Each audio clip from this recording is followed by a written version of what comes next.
Ainda a palavra não me chegou à língua, e tu, Senhor, já a conhece toda. Ele não conhece apenas o pensamento presente ou o caminho interno presente, mas também conhece o caminho futuro. É o domínio inimaginável que perturba a alma daqueles que não amam o Senhor de todo o coração. É o Deus apresentado na Bíblia, que tem todo o poder, todo o domínio, e isso incomoda o ímpio sobremaneira. Os homens não querem um Deus assim. Eles querem um Deus em que você possa escolher seus atributos. Você possa escolher o seu comportamento, escolher como ele vai se comportar em relação a você. Mas a Bíblia apresenta um Deus diferente. O Deus da Bíblia é o Deus que conhece todas as coisas, inclusive as coisas que você tem no íntimo do seu coração com relação ao futuro.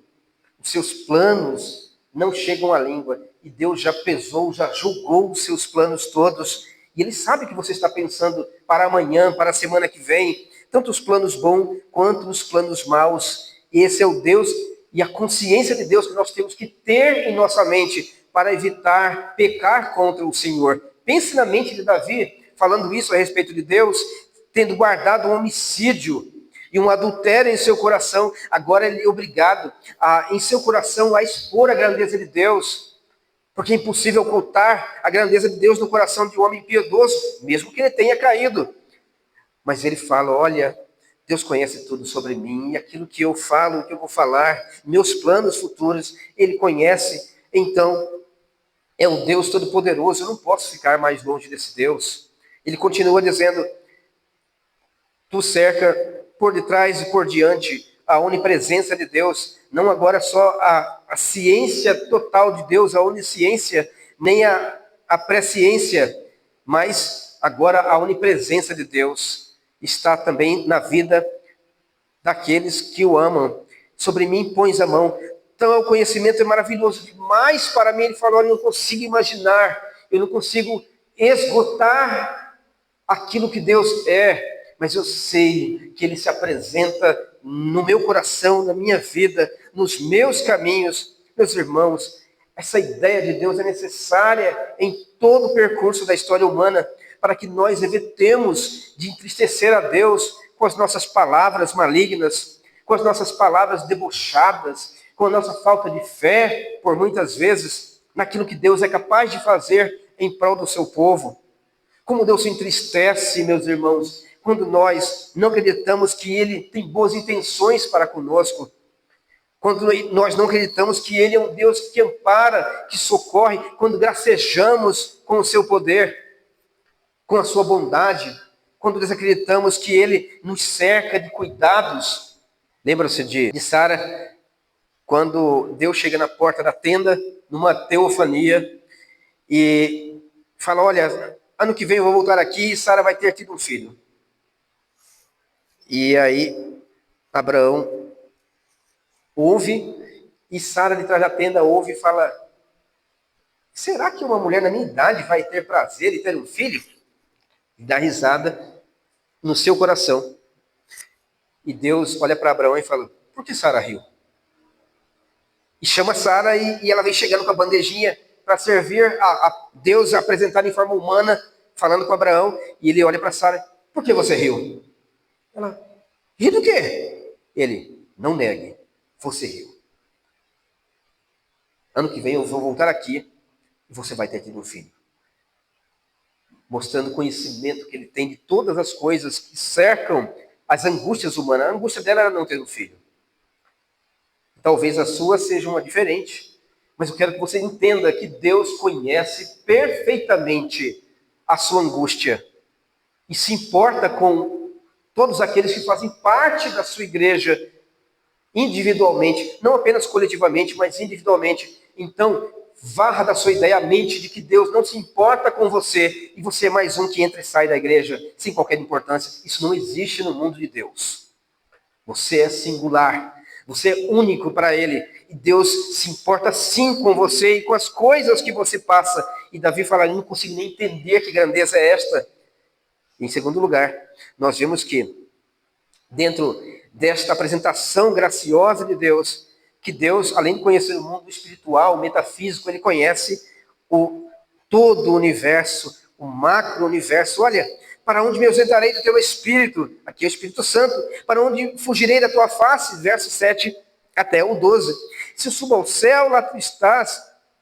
Se faço minha cama no mais profundo abismo, lá também estás. Então nós vemos as pessoas duvidando às vezes de que Deus ele vai atrás até mesmo de um crente que está titubeando na fé, para trazê-lo com amor, sempre é com amor. Não tem esse negócio de trazer pela dor, trazer pelo amor. Sempre, mesmo que com dor, é pelo amor. Porque Deus, ele é Pai e quer os seus filhos perto dele, perto dele. E então ele diz, como é que eu vou viver longe de Deus? Como é que eu posso viver longe desse Deus? Não há como viver longe desse Deus, até porque ele se apresenta em todo lugar. Ele não é o Deus que está apenas no tabernáculo. Não é o Deus que se apresenta apenas numa casa de couro e madeira, mesmo que recoberta de ouro. Ele é o Deus que está em toda parte, observando os maus e os bons. Por onde eu vou fugir dele? Se eu estou no céu, lá está Deus enchendo do céu a glória. Se eu estou no mais profundo abismo, a palavra aqui também pode ser usada para mar, oceano, abismo. Certa vez eu estava aqui em Angra dos Reis, na casa da minha irmã. Meu cunhado, muito animado, muito gente fina. Deus permitir, vocês vão conhecê-lo. Vamos conhecer umas ilhas. Vamos sair de barco.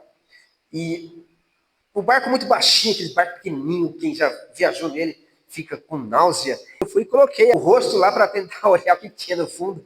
Mesmo raso, na parte rasa da ilha, deve ser, sei lá, uns 50 metros, não sei quanto é, mas você não vê o fundo, já fica escura a água, mesmo a água sendo muito, muito bonita, azulada, mas você não consegue ver o fundo. Mas Davi está falando aqui do abismo, do profundo mar. Se você estiver nas profundezas do mar, isolado, longe, no seu coração distante, Deus lá está, acompanhando você. Na história da redenção, nós vimos isso várias vezes. Desde quando o homem pecou, onde ele se esconde lá no matagal, entre as árvores de jardim, ele vai falar, Adão, ele sabe onde Adão está. Ele pergunta, onde estás? Uma pergunta retórica, porque Deus sabe, ele quer a resposta. Não adianta o homem se esconder de Deus, nem dentro dele mesmo, porque Deus sabe o estado em que você se encontra. Quando você diz, glória a Deus, mas seu coração está dizendo, olha, eu queria ficar longe de tudo isso aqui. Eu não aguento mais a igreja, eu não aguento mais ficar perto de Deus. Eu não aguento mais ser governado, eu não aguento mais essas amarras, quando o coração do homem está rebelde. Lembra que eu estou falando de uma rebeldia que afetou Davi. Então, fugirei da tua face? Se eu subir ao céu, lá estás. Se eu faço minha cama no mais profundo abismo, lá também estás. Deus conhece quando meu coração está afastado. E se tomas as alvoradas e detém os confins do mar, lá também haverá guiar minha mão. Deus não guia a pessoa só quando ela está dentro da igreja, nem ordena a obediência apenas quando ela está dentro da igreja. Até mesmo o crente que está fora ou desviado dentro da igreja, Deus reclama a obediência. Deus reclama a obediência até para os ímpios. Eles têm o dever de adorar a Deus. Eles têm a obrigação de adorar a Deus, simplesmente porque Deus os criou. Se digo, as trevas com efeito me encobrirão e a luz ao redor de mim se fará noite. Até as próprias trevas não te serão escuras. As trevas e a luz para Deus são a mesma coisa. O que quer dizer isso? Deus não sabe o que é luz e o que é as trevas. Ele manda a gente separar-se das trevas. Mas ele não sabe? Sabe.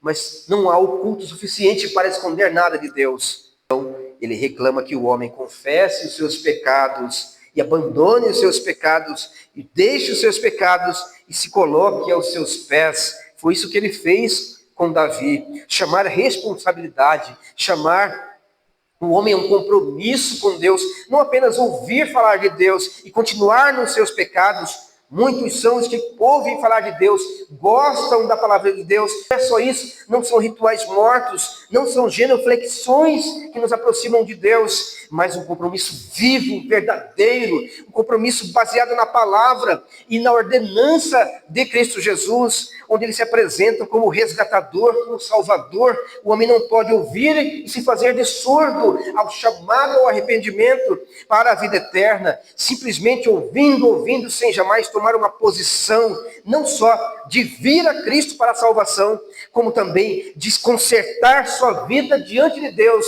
de uma vida afastada das coisas de Deus, mesmo que congregando.